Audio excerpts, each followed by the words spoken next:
C'est l'invité café. Damas Tewira, bonjour. Je vous laisse vous rapprocher du micro. Alors, qu'est-ce qui vous a poussé donc finalement à prendre cet arrêté concernant les chiens errants sur votre commune ? Ça fait l'objet un peu d'observations et notamment de cas avérés de morsures sur le territoire de Mahina et également certaines préoccupations des administrés quant aux nuisances sonores provoquées notamment par ces chiens-là. Et c'est au regard notamment des journées sans rendez-vous. Tous les mardis, je reçois la population de Mahina sans rendez-vous. Et au fil de nos discussions, je me suis aperçu qu'il y avait vraiment un problème au niveau des chiens errants de Mahina, qu'il fallait à tout prix réagir. Alors, à tout prix réagir, ça veut dire quoi ? Concrètement, comment ça va se passer ? Vous allez donc envoyer des policiers municipaux pour repérer les chiens errants, les ramasser, les amener dans des fourrières animales ? Comment ça va se passer ? Enfin, il faut déjà se poser la question. Il y a des techniciens, il y a des associations qui ont l'expertise et l'expérience un peu dans ce domaine-là. Donc nous avons fait appel à l'association Patrouille de Tahiti, donc l'association PAT, pour nous aider un peu dans ce domaine-là. Donc nous avons passé une convention avec cette association-là pour déjà sensibiliser la population de Mahina quant à la divagation et à l'errance des chiens sur le territoire de Mahina.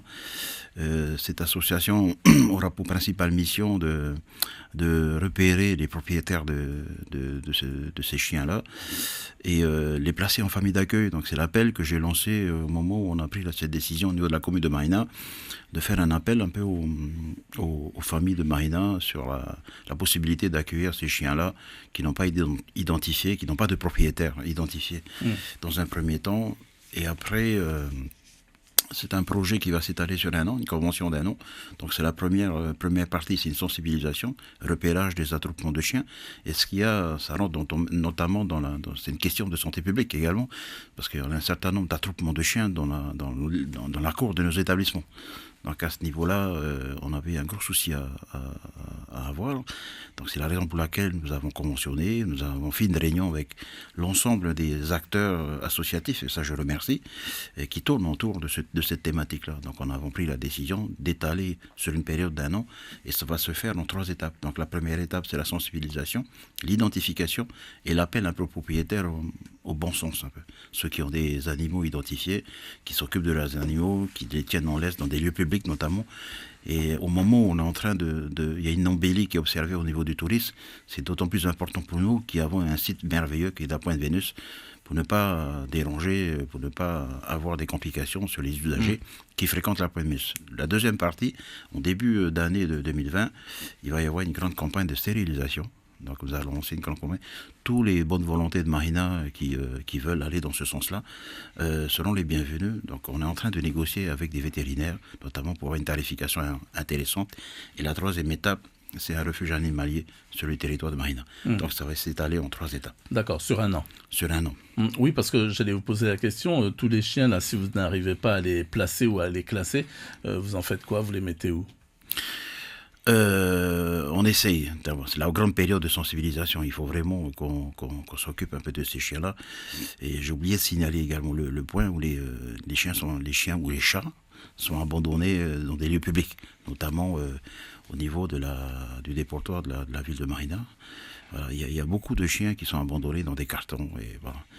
Et donc on va donner cet aspect-là de suivi un peu de ces chiens-là à l'association PAT, et qui va nous proposer un peu des solutions pour que faire si vraiment on n'a pas eu d'identification de propriétaire par rapport à ça. D'accord, mais vous n'avez pas donc d'autres solutions par rapport au fait que ces chiens-là, si les familles refusent de les prendre, vous ne saurez pas où les mettre ?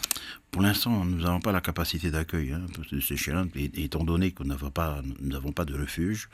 On va essayer de travailler avec ceux, notamment qui ont déjà de refuge. Je pense déjà à SIGFA, cette structure en intercommunalité avec Punavia et Paea, on a investi un certain nombre je crois un peu plus de 100 millions dans cette structure-là. Bon, je ne sais pas où ça en est, mais d'ores et déjà, on va voir avec eux si éventuellement on pourra conventionner avec cette possibilité-là de les placer en refuge.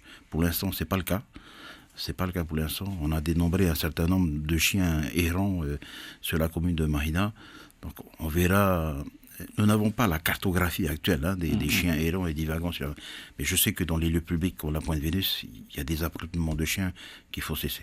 Alors, les chiens errants, on va peut-être aller sur le terrain de la définition. Finalement, c'est quoi? C'est un chien qui se promène tout seul, même s'il a un propriétaire? C'est un chien qui n'est pas identifié. On ne sait pas qui c'est. Il y a pas. Et l'appel que je lance également, c'est que tous les propriétaires de chiens divagants, je les appelle à les pucer, à les mettre un collier, à les identifier et tenir en laisse dans des lieux publics. Mais les chiens errants, notamment, il n'y a pas de propriétaire, on ne sait pas ce qu'on va faire de ces chiens-là. Donc la société avec qui nous avons contractualisé va se charger un peu de trouver une solution pour la commune de Marina. D'accord, donc pas question de les piquer. C'est pas dans les médias, c'est pas une solution que nous avons portée, parce que le principe le positionnement de Marina sur les chiens errants et les chiens divagants, c'est également de lutter contre la souffrance animale. Et là, il y a eu quelques images malheureusement qui ont tourné en boucle un peu sur le web ou sur les réseaux sociaux. Et ça aussi, ça interpelle un peu les pouvoirs publics, notamment la commune de Marina. C'est-à-dire, il y avait des cas de maltraitance, c'est ça? Il y a eu des cas de maltraitance d'animaux, voilà, et je sais que c'est puni par la loi. Donc, en tant qu'autorité communale, nous devons de faire respecter la loi à ce niveau-là. Et c'est la raison pour laquelle il y a une bonne dynamique au niveau de la commune de Marina avec la gendarmerie et la police municipale, que je salue aussi leurs efforts, parce que c'est les premiers à intervenir en cas de morsure. Et il y en a eu récemment un cas de morsure, notamment à la Pointe-Vénus. D'accord. Donc, pour nous résumer, à partir de dimanche, donc votre arrêté entre en application. Oui. Donc, ça veut dire que la société dont vous parliez va entrer en action. Et partout où ils reconnaîtront donc des chiens errants, donc en divagation, ils vont les attraper.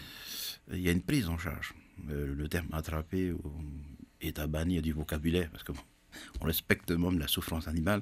Donc il y a une prise en charge, c'est le terme le plus approprié. Ils vont les prendre en charge. Prendre en charge, quoi. C'est la prise en charge. Donc on va prendre en charge ces animaux-là et identifier les propriétaires de ces animaux-là. Et il faut savoir, si les propriétaires sont identifiés, il y a quand même une certaine mesure. C'est pas gratuit, notamment. La prise en charge n'est pas gratuite.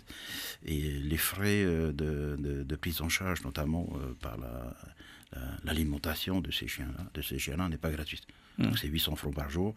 Et si le propriétaire a été identifié et veut récupérer, c'est 4 000 francs. 4 000 francs. Ouais. Dans l'arrêté qui va rentrer en application, ça va être la tarification que nous allons adopter.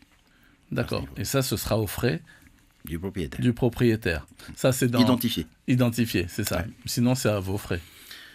Pour l'instant, la commune a monté sa bonne foi au niveau de ce cas de figure-là. Voilà. Il fallait qu'on réagisse. Je ne pouvais pas rester sans rien faire.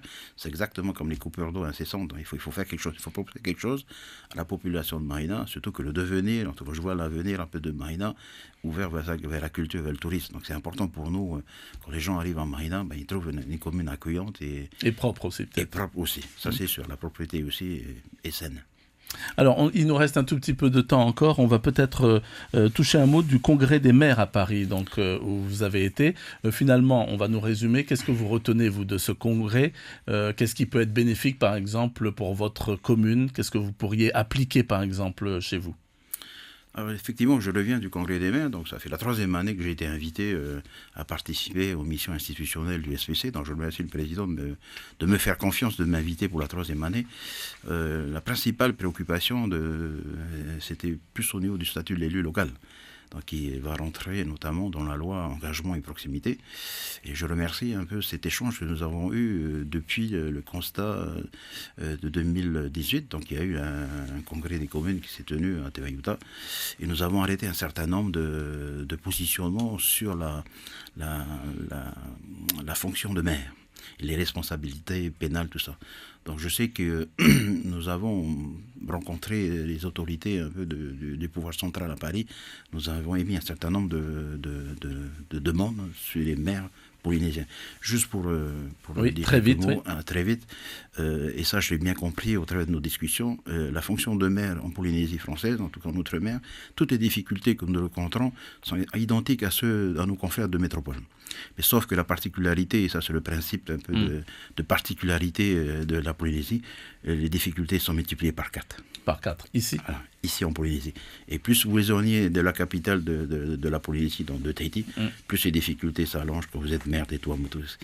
Et ça, je salue un peu l'engagement de tous les maires à œuvrer au quotidien au bien-être des populations. D'accord, mais ça ne vous décourage pas de briguer un autre mandat? Vous serez candidat à votre succession? Pas du tout, ça ne décourage pas, parce que c'est intéressant. Cette relation avec la population est intéressante, l'engagement est intéressant, mais après, maire, tu l'es ou tu l'es pas. Voilà, la question qu'il faut se poser, tu es maire ou tu l'es? Vous voulez l'être encore? Moi, je souhaite l'être encore parce qu'on a engagé pas mal de travaux, il faut continuer encore. Merci beaucoup, Damas Tewila, donc maire de Mahina, d'avoir été notre invité ce matin. Je rappelle donc que l'arrêté que vous avez pris entre en vigueur dimanche contre les chiens errants et en divagation. Merci. Maroro.